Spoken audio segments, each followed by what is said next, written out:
So we just said that you need to choose one diagnostic and you need to start with it, and you need to go for it, you need to make it your main choice. So for example, if you chose your 5 elements diagnostic, or you chose your Greek medicine 4 elements diagnostic, you chose your iridology diagnostic, you choose your diagnostic and you have a plan for this person.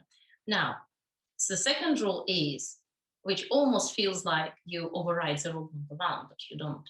So you have your primary diagnostic, and this is something that I would encourage you, if, for example, you go for a particular diagnostic, then you really need to become proficient on that, meaning that, again, not necessarily you need to have professional training if you only operate on the level of your family or friends, or you're only beginning, but you need to strive for learning more and more about it so you're more proficient in this area. Having said that, there is a rule. Do not ever rely on just one diagnostic. You need to have other diagnostic to cross-check with. You need to have differential diagnostic so you can actually say what it is. So for example, if you have iridology diagnosis, with iridology diagnosis, you have a long-term plan. However, what is happening to this particular person at this particular moment of time, if you're not sure, this is completely different. So for example, somebody comes to you and they have some pain in their belly. Even if you're properly trained, sometimes it's not particularly clear which element it is or what particular organ is involved, because sometimes this is so general and the pain picture is really complex.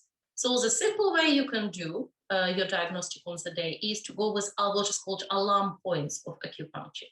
There are sets of alarm points, meaning that points are really, really tender when there is an acute problem with this organ. So for example, when there is a problem with the stomach as an organ, as an organ, and stomach as energy entity as well as chi entity in acupuncture, then REN 12 will be sensitive. And then the simplest way would be to treat REN 12, to do stomach rhombus, to do acupuncture-based stomach treatment, and to do other things. And this is something that they need on the day.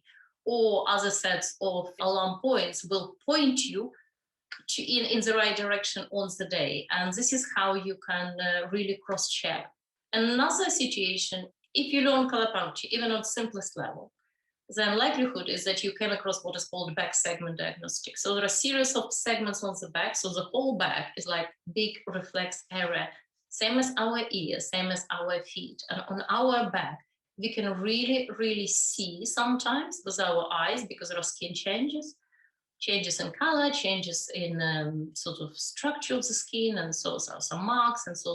Or we can palpate and we can detect muscle changes underneath the skin. And then this will provide us with this cross-check and differential diagnosis. Again, coming back to this obscure tummy pain, we can check the entire digestive system.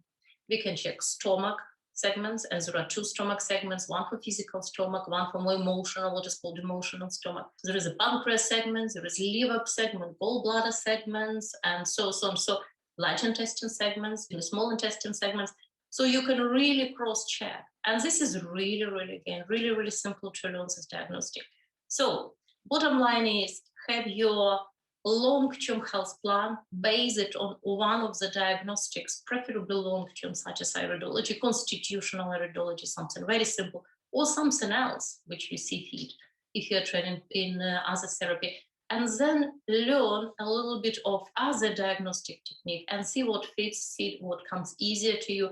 Some people, for example, they're familiar with reflexology. They love foot reflexology, they love to receive it, they love to give it, even if it is a simple massage. So for them, learning some points, actually there is a training in Colourpuncture called foot reflexology. This is training really simple, which you can take if you feel attuned to work on the feet. And through the feet, you can treat the entire body with Colourpuncture. And this is just one way of doing it.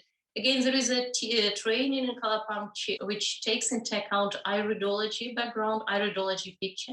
And all you do with this, you treat person with Colourpuncture on their forehead, because Peter Mendel succeeded in projecting our iris picture on the forehead. And so translating the findings in the iris, for which you don't have to be an iridologist, because it's all in the training, and you can simply do it without even addressing the person. This is really simple, really beautiful. So there are ways to start. You just need to see what you want to do, which type of diagnostic you're more attuned with and how you want to proceed.